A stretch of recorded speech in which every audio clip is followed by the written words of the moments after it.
Hey everyone, and welcome. Today, we're going to learn about how to stop overthinking all the time. Now, let's begin.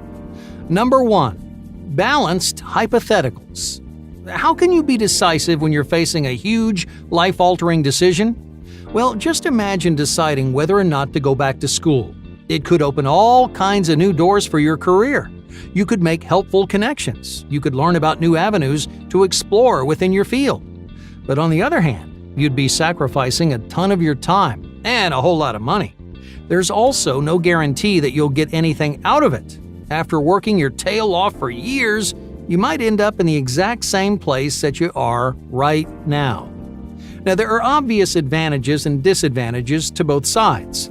So how do you make up your mind? Well, many people start with a pros and cons list, sort of like the one we just outlined.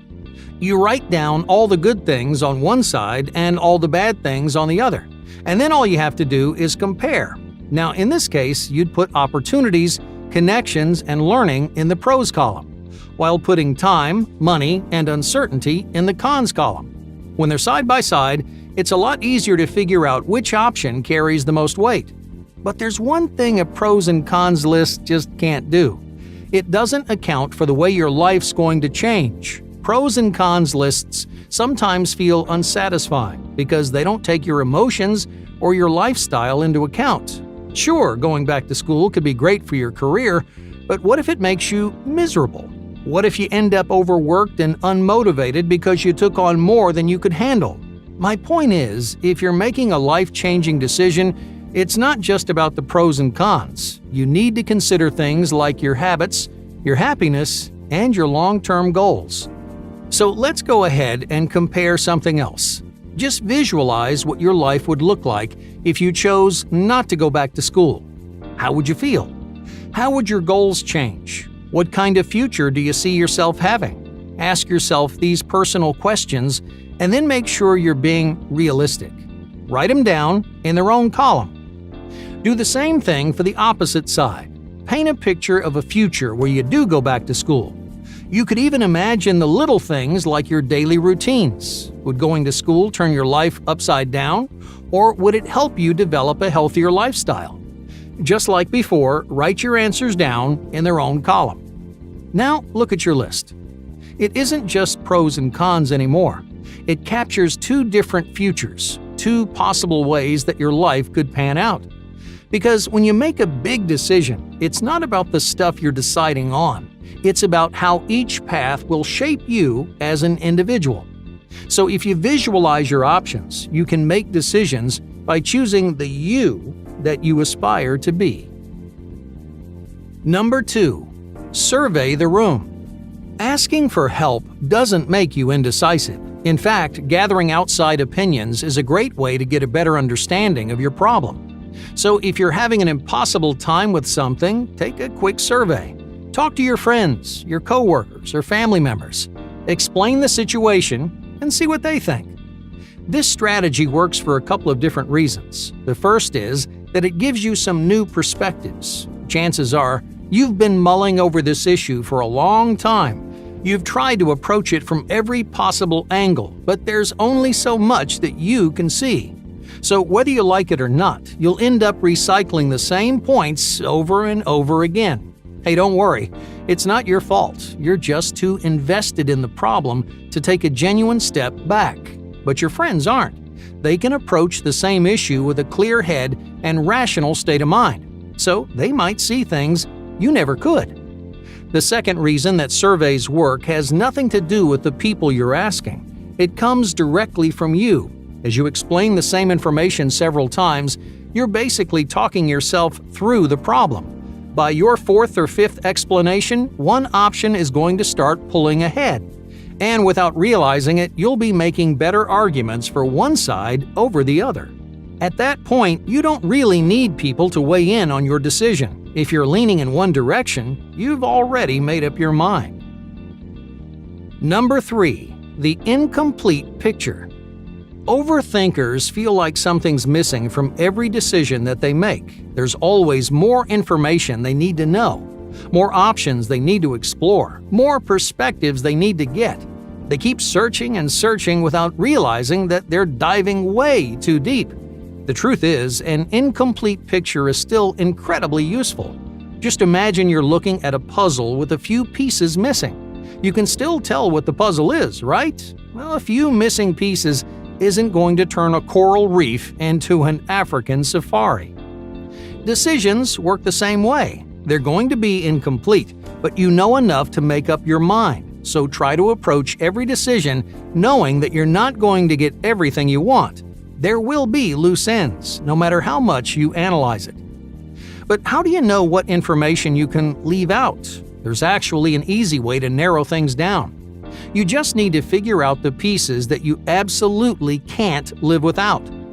Let's say you're trying to choose between two jobs. Just ask yourself what factors would make you choose one job over the other. Is it salary? A good location? Maybe you're looking for more responsibility. If it's important enough to change your mind, well, then it's something you need to know. But if not, you can probably see the bigger picture without it. Number 4. Live by the numbers. When your mind is moving 1,000,000 miles an hour, you need some kind of anchor to hold you down, something stable and concrete. You see, most people get bogged down with abstract problems. You can't make up your mind because there isn't really a correct answer. Everything's opinion-based. It's all up in the air. You might be feeling option A one day and then option B the next. But what if I asked you this? Which is more money, $5 or $100? Yeah, obviously $100. It's not an opinion, it's just a fact. You're not going to wake up one morning and suddenly think $5 is worth more. That's the beauty of concrete problems. There's a right answer, so you don't need to waste time overthinking. But how do you turn an abstract issue into a concrete solution? Well, instead of jumping into your thoughts, do your research, gather some data. Let the numbers speak for themselves. Sometimes emotions are important things to consider. Think back to those life-changing decisions that we talked about earlier. But other times, emotions just get in the way. At work, for example, you shouldn't let feelings like fear stand in the way of your performance. You have to be decisive, and more importantly, you need to feel confident that you're making the right call. Living by the numbers doesn't just show you the most rational option, it gives you a reason to believe in your decision.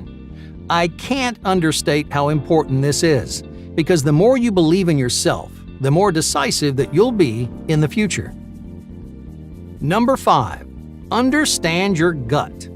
The phrase, "go with your gut," gets thrown around a lot. It means you should follow your intuition. Choose the option that feels right, even if you aren't entirely sure. But many chronic overanalyzers think this advice is a bunch of nonsense, and for good reason. How can your gut understand all the details of a really complicated situation? Yeah, sure, your gut reaction may make sense in the moment, but how does that decision affect you in the long run? Overthinkers don't like to use their intuition because they're worried it doesn't know the whole story. But your intuition isn't some wishy-washy flip of the coin, it's a genuinely effective decision-making tool. Why is that? Well, because it's a product of years of experience. Even if you can't consciously recall why one option feels better than the other, that doesn't mean it's random. Your intuition is an educated choice based on all your successes and failures. That's why some instincts are more valuable than others. Just think about it. The instincts of a CEO with 40 years under her belt are worth a whole lot more than the instincts of a new intern. Thanks to all her experience, her instincts have been refined and developed. So, if you want to stop overthinking, just learn to trust your intuition. You may not know what to do, but there's a good chance your gut does.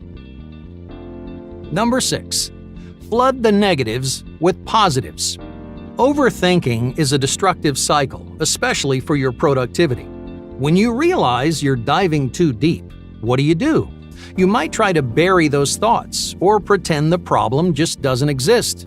But it's almost like a song that's stuck in your head. The more you try to ignore it, the catchier it gets. In other words, neglecting your indecisiveness means more stress, less focus, and a whole lot of negativity.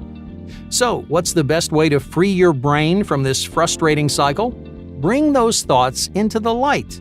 Put them center stage, and then make an active effort to challenge them. You can do this yourself, but it helps to bring in some outside sources.